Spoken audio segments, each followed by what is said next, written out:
dutsinda dufite umuntu tugiye kujya kwakira uzatanga ibindi byishimo bisumbye ibi.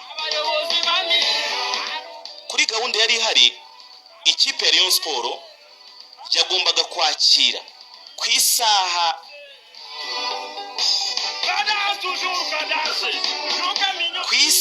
y'isa 5 ku isaha mu mbabarere y'isa 7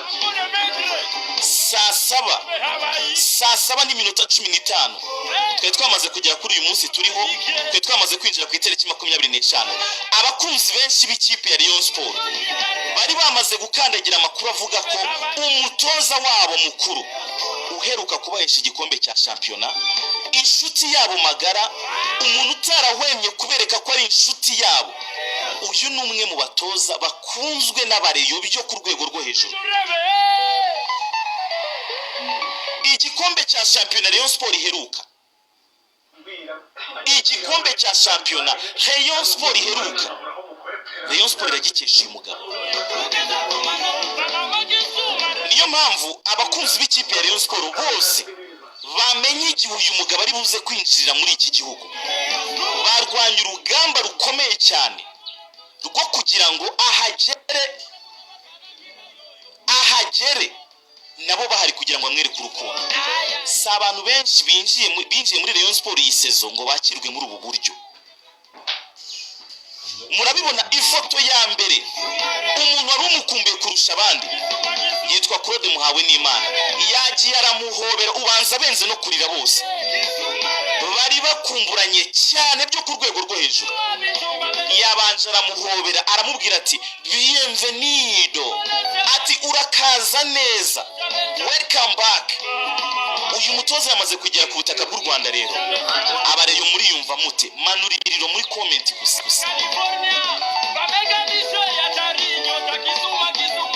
Umutoza mukuru w'ikipe ya Rayon Sport yamaze kwinjira mu gihugu cy'u Rwanda. Warahari nta kibazo na kimwe, nta kantu wiyumvishemo. Ubu nshatse nashyiramo aya mafoto gusa ngashyiramo n'umuziki mukenjoyinga ko umutoza wanyu yamaze kugera mu gihugu cy'u Rwanda.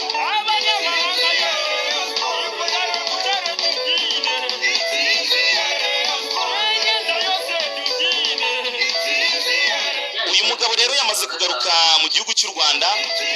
Mbibutsa ko ikipe ya Rayon Sport ifite match ya gishuti igomba gukina n'ikipe ya Musanze kuri uyu wa gatandatu.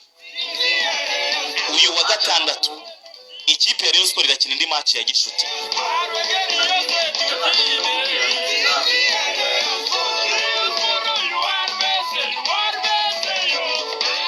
Reka tubanze tumuganirize twumve kwanza ariyumva ate, amerewe ate. Nanjye ndumva nkumbe kumva ijwi rya Robertinho de Carmo, ameze ate Robertinho? Ikaze. I play in attack. I'm a Brazilian coach. Okay. About that I accept because Rayon is my second family. About that I think now is good moment for prepare one strong team, serious.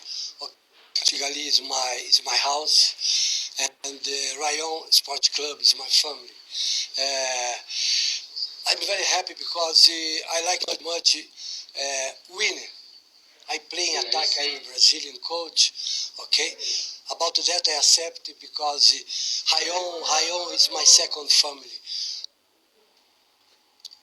Numugabo utangiye atubwira ko yishimye kubagarutse muri Kigali kuko ni mu rugo rwe. Ati Rayon nayo ni famille yanjye.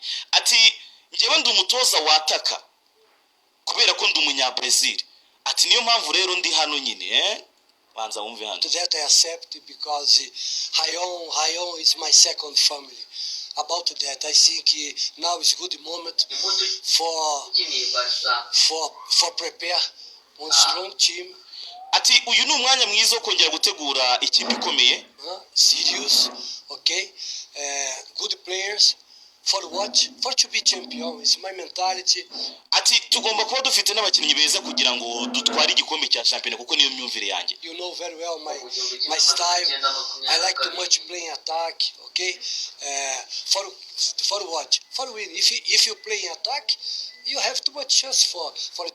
Ati ngewe nkunda gukina umukino wataka kubera ko iyo ushaka gutsinda nyine ugomba gukina umukino wataka. Score goal for shoot is my objective. About that, in the past, Rayon win, I think, around 5 titles the same year, and good in card final in Champions League. Why not? I go repeat again, maybe better than in the past. Why not? ati bya bikombe bigera kuri 5 hafi natwaye ati ngomba kubisubiramo ntana ati kubera iki se tutabyongera ubundi.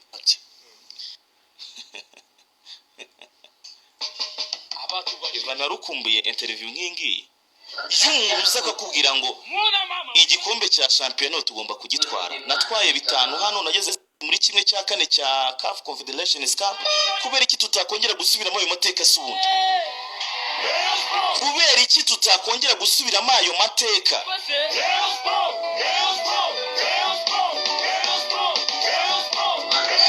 Kubera iki kipe Rayon Sport itakongera gusubiramo ayo mateka? Abareyo umutoza wanyu arakubwira ngo ngewe nje hano gutwara igikombe cya shampiyona. Ushobora kuba utabyumvishe neza, banza wongere umwumve hano. Ni umuntu ukubwira ngo nje hano gutwara igikombe cya shampiyona. Kigali is my house, and Rayon Sports Club is my family. I'm very happy because I like too much winning. I play in attack. I'm a Brazilian coach. Okay. About that, I accept because Rayon is my second family. About that, I think now is a good moment for prepare one strong team, serious. Okay, you know very well my style. I like too much playing attack. Okay, for what? For win. If you play in attack, you have too much chance for score goal, for shoot. Is my objective. About that, in the past, Rayon win, I think, around 5 titles the same year, and good in card final in Champions League. Why not? I go repeat again, maybe better than in the past. Why not? Hano ntatinya no kukubwira ngo tuzakore n'ibyiza ahubwo biruta iby'icyo gihe. Mu mwaka umwe natwaye ibikombe 5 na Rayon Sport. Njyewe mu mwaka umwe natwaye ibikombe 5 na Rayon Sport. Nageze muri kimwe cya kane cya CAF Confederations Cup. Nje hano kugira ngo dukore n'ibirenze ibyo ngibyo ahubwo. Abare mufite impamvu yo kumukunda. Mufite impamvu yo kumukunda pe. Uyu mugabo rero yamaze kugera mu Rwanda. Afite match ya mbere mutegereje iri Musanze. Match ya Musanze ikipe Rayon Sport igomba gukina na Musanze nyine n'ubundi. Iyi ni match y'Musanze ndongera mbisubiremo. Iyi ni match zaba kuri uyu wa gatandatu ku itariki 27 z'ukwezi kwa karindwi. Iyi match nayo kuyinjiraho bizaba ari ubuntu. Nta mpamvu yo kukwishyuza iyi match kuyinjiramo. Wowe wifuza kuzareba iyi match, kuzayireba n'ubuntu, uzayirebera ubuntu. Iyi ni match uzarebera ubuntu.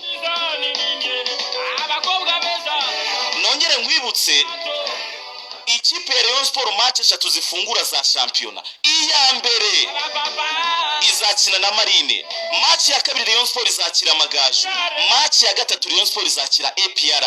Nta kintu umvishemo. Nta kintu na kimwe wumvamo kweri.